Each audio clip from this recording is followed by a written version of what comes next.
السلام عليكم ومرحبا بكم معنا في فيديو جديد بمحتوى جديد اللي غادي نهضروا اليوم فيه على idioms وماشي اي idiom. غادي نهضروا idioms على الانيمالز وسميتو غادي ان شاء الله الرحمن الرحيم غادي ندير واحد السلسله ديال idioms، واليوم غادي نتطرق على idioms اللي كيهضروا غير على الانيمالز، يعني based on animals and animal behavior.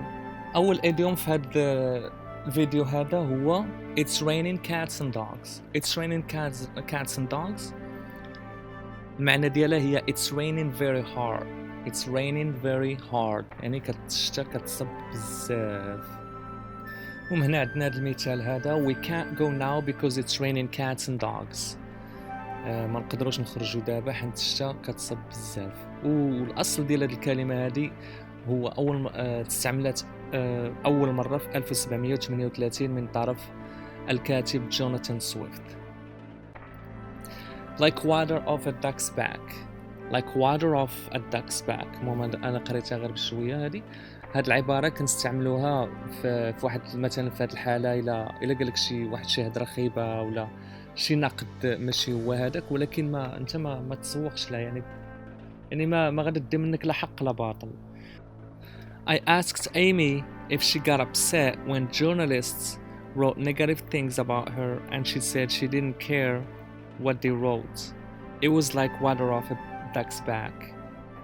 يعني هنايا سميتو سولت ايمي واش تقلقات من داك التعاليق اللي داروا عليها الصحفي، يعني قالت no it's like water off a duck's back، يعني انا ما مسوقاش، يعني ما اثرت فيا حتى شي حاجه. Terry said he was too sensitive about criticism and he wanted to be like one of those people for whom it's like water off a duck's back. يعني في المثل الأول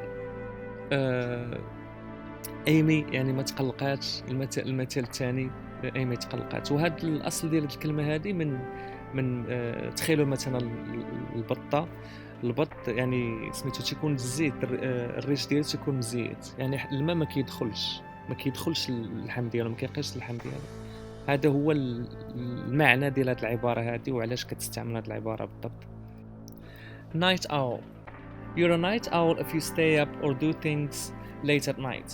يعني سهله هذه. night owl هي شي واحد اللي كيبقى سهران في الليل وكيدير الخدمه ديالو في الليل. She's always been a night owl. Even when she was a student, she'd study late at night and get up as late as possible the next day. مثال تاني. I don't know why I'm night owl. I just seem more alert at night, and even if I go to bed early, I can't get to sleep till 3 in the morning. يعني كما كيبان لنا في هذا المثال الأول والثاني، يعني عندها علاقة بالنوم في سميتو. الإنسان كيبقى سهران الليل كامل. وهاد سميتو هاد العباره ان البوم هي واحد سميتو الطائر اللي كيدير النشاط ديالو في الليل. A queer fish. If someone's queer fish, they are a bit strange and can sometimes behave in an unusual way. يعني queer fish كنطلقوها على واحد الشخص اللي اترونج، يعني السلوك ديالو ماشي هو هذاك، مختلف على العام. Your great-grandfather was a queer fish, Johnny. He used to write funny poems and then he'd read them aloud to everyone on the train on his way to work. المثال الثاني عندنا Some of the characters described as queer fish in old novels might be called weirdos these days. يعني اسميتو هاد queer fish هي عبارة قديمة ودابا كنستعملوا weirdos عوض queer fish هي اي واحد الطبع ديالو كتكون مختلفه على الاخر. وسميتو هذه اكثريه كانت كتستعمل في الافلام القديمه. الا تفرجنا في الافلام قدام ولا هذه كتقال بزاف هذه queer fish، يعني هذه غير باش تحفظوها وصافي، راه ما بقاش كتستعمل بزاف. المهم باش حتى الا سمعناها نعرفوا اشنا هو المعنى ديالها. A whale of a time. A whale of a time المعنى ديالها if you have a whale of a time you have great time and really enjoyed yourself، يعني قضيتي واحد الوقت ممتع بزاف وبزاف. I went to a karaoke club with my friends last night and we had a whale of a time. It was great. Janet said she had a whale of a time at the party. I wish I'd gone too now. يعني هذه في المثال الأول والمثال الثاني كلهم كيبين لنا المعنى ديال whale of a time يعني a great time, a very good time. وهنا عندنا كويز، يعني بغيتكم ديروا بوز الفيديو وشوفوا شنو هو الجواب الصحيح، واش A ولا B ولا C. Ollie said she had a whale of a time at the jazz festival and he A. wishes he hadn't gone, B. wants to go again next year, C. probably won't bother going again. دابا غادي ننتقلوا للعبارة a wolf in sheep's clothing. A wolf in sheep's clothing. A wolf in sheep's clothing is someone who seems to be a good person but is really a bad person. يعني سميتو شي واحد اللي كنقولوا راه مزيان وهادي، ولكن في الحقيقة ديالو راه خايب. هذه هي المعنى ديال هاد العبارة. The priest at our church seemed to be a very warm and caring man, but we later found out that he was a wolf in sheep's clothing. People in our town suspected that Henry was a wolf in sheep's clothing, but I think they were wrong. المهم هنا جبت الأمثلة المعنى ديالهم راه مبين. سميتو بحال المثل الأول سميتو أن الإنسان كتكون كتنظر فيه أنه مزيان، يعني فهمتيني مؤدب متخلق هادي، ولكن هو العكس ديالو، بحال الذئب لابس الملابس ديال الحمل. وهنا عندنا كويز. We realized the teacher was a wolf in a sheep's clothing when he A. was seen smoking a cigarette in a bar, was given the Teacher of the Year award, was arrested for abusing one of his students. يعني هنا ديروا بوز الفيديو وحاولوا تحلوا هاد الكويز هذا. دابا غادي ننتقلوا للعبارة ديال can of worms. هذه informal. Can of worms. If you say a situation or an issue is a can of worms, you think that getting involved in it could lead to a problem.